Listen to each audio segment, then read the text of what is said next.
Assalamualaikum warahmatullahi wabarakatuh. Perkenalkan, saya Desi Aryati. Saya mahasiswi IAIN Syekh Nurjati Cirebon dari Prodi Program Pendidikan Jarak Jauh Pendidikan Agama Islam.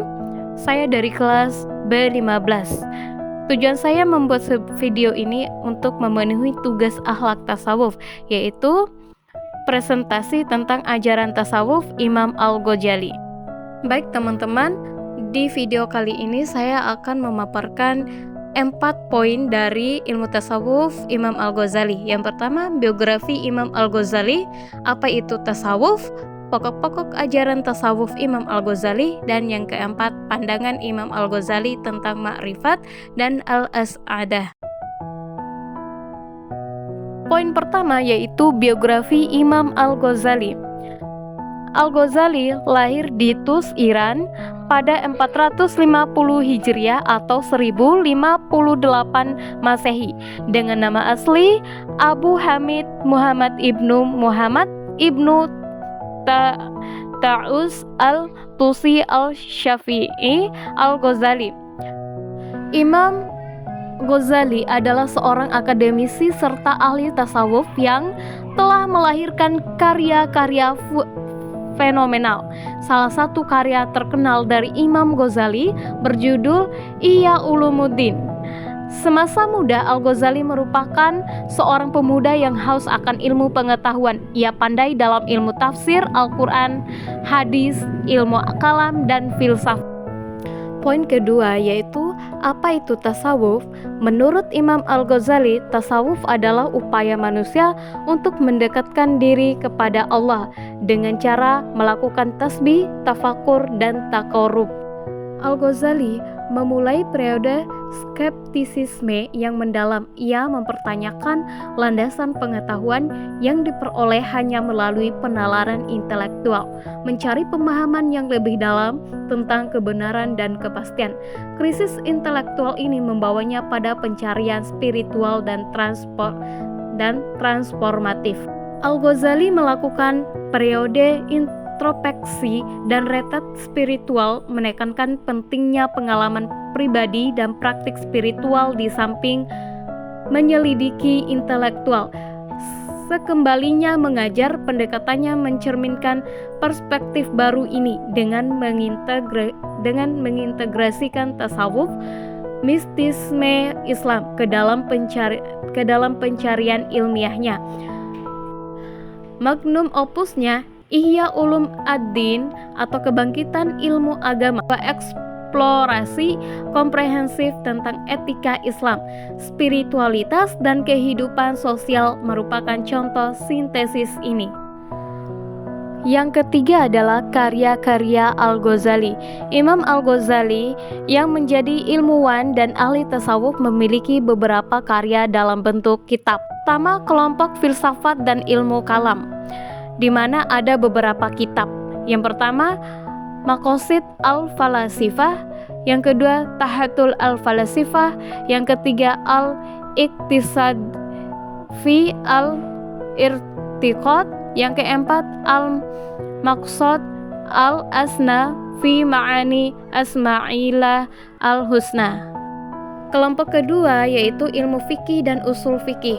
Yang pertama Al-Basit, yang kedua Al-Wasit, yang ketiga Al-Wajiz, yang keempat Khulasah Al-Mukhtasah, yang kelima Al-Manqul. Ketiga yaitu ilmu akhlak tasawuf. Yang pertama Ihya Ulum al-Din, kedua Kimya al-Sa'adah, ketiga Mishkat al-Anwar, keempat Talbis al-Iblis, kelima Nasihat al-Muluk. Kelompok terakhir adalah ilmu tafsir. Yang pertama Yaqut al-Ta'wil fi Tafsir al-Tanzil, yang kedua Jawahir Al-Quran. Poin berikutnya adalah pokok-pokok ajaran tasawuf. Ajaran tasawuf ada 2 tahap. Yang pertama, tahap kesadaran tasawuf atau mistik Al-Ghazali. Yang kedua, tahap pengalaman atau penemuan tasawuf Al-Ghazali. Poin pertama yaitu tahap kesadaran tasawuf atau mistik Al-Ghazali. Ada beberapa poin dari sini, saya hanya menyebutkan beberapa, 3 di antaranya. Yang pertama, munculnya perasaan tarik-menarik yang kuat antara keinginan meraih kesenangan duniawi dan dorongan memenuhi tuntutan ukhrawi sehingga merasa terombang-ambing. Kedua, munculnya kesadaran bahwa selama ini dirinya telah terjerat oleh ilmu-ilmu yang tidak penting dan tidak bermanfaat untuk menambah jalan menuju akhirat. Ketiga, timbul pula kesadaran bahwa selama ini tidak ada kemurnian niat atau keikhlasan dalam segala amal perbuatan termasuk dalam mengajarkan ilmunya karena tercampur oleh dorongan untuk mencari kedudukan dan popularitas. Tahap kedua yaitu tahap pengalaman atau penemuan tasawuf Al-Ghazali. Dari sini perbedaan Al-Ghazali dengan para sufi sebelumnya adalah karena dia telah menjadikan tasawuf untuk mengenal atau makrifat Allah dengan ciri-ciri dan batasan-batasan yang jelas. Bahkan teorinya tentang makrifat sebagai pengalaman tasawuf bisa dipandang sebagai teori yang komplementer dan komprehensif dengan pendapat-pendapat yang bercerai-berai dari para sufi sebelumnya.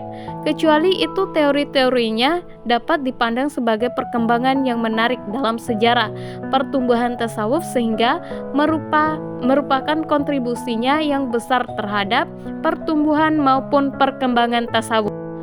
Pilar-pilar utama tasawuf Al-Ghazali. Ada beberapa pilar di sini. Yang pertama adalah pemurnian hati, di mana Al-Ghazali menekankan pentingnya menyucikan hati dari sifat-sifat negatif seperti kesombongan, iri hati, dan keserakahan, membuka jalan bagi pertumbuhan spiritual dan hubungan ilahi. Yang kedua, cinta kepada Allah. Al-Ghazali memandang cinta kepada Allah sebagai tujuan akhir tasawuf, mendorong individu untuk menumbuhkan cinta yang mendalam dan abadi kepada Tuhan. Yang ketiga adalah zikir, yaitu mengingat Allah. Al-Ghazali berpendapat bahwa menetapkan zikir sebagai praktis spiritual mendasar, mendorong individu untuk terus-menerus mengingat Allah melalui berbagai bentuk seperti menyebut nama dan sifat-sifatnya. Yang ketiga, mujahadah atau perjuangan spiritual.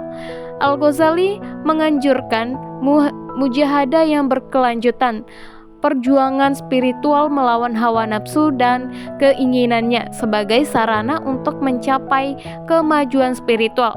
Dan yang terakhir adalah tauhid atau kesatuan Allah. Al-Ghazali menekankan sentralitas tauhid, keyakinan akan keesaan mutlak Allah. Dalam tasawuf menekankan keterhubungan seluruh ciptaan dengan sumber ilahi. Baik teman-teman, akhirnya kita berada di akhir dari video, yaitu kesimpulan, di mana dapat kita simpulkan bahwa tasawuf Imam Al-Ghazali berdiri sebagai bukti kekuatan transformatif penyelidikan spiritual, menawarkan jalan menuju pemurnian diri, hubungan mendalam dengan Tuhan, dan kehidupan yang bermakna dan bertujuan. Warisannya terus menginspirasi dan membimbing individu yang mencari kepuasan spiritual melampaui batas waktu, budaya, dan keyakinan. Akhir kata saya ucapkan terima kasih, semoga bermanfaat. Lebih dan kurangnya saya mohon maaf. Wassalamualaikum warahmatullahi wabarakatuh.